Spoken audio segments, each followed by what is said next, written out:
ngarang numidang pung nipan makhairom taba matamda tera lukram lerek masinda kaithel masada porphon phambi nupi ama Yoo Ngaoba police officer ni haiva mioi amana makhori metuna laimai da namsinduna thamlaba matung makhongna kayar khana kausinduna Phurambadagi soktuna langolda leiba sisa hospital da Laikanna Khre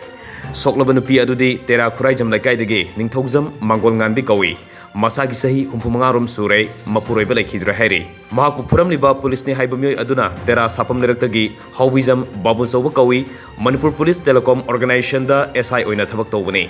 mioi asina ngarang numidang kaithel aduda laklaga mana masing khara laikhi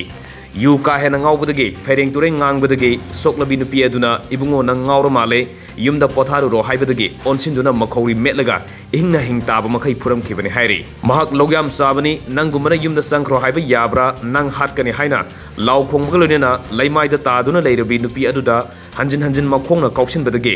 ya amadi naton da soktuna ihna hingtakhi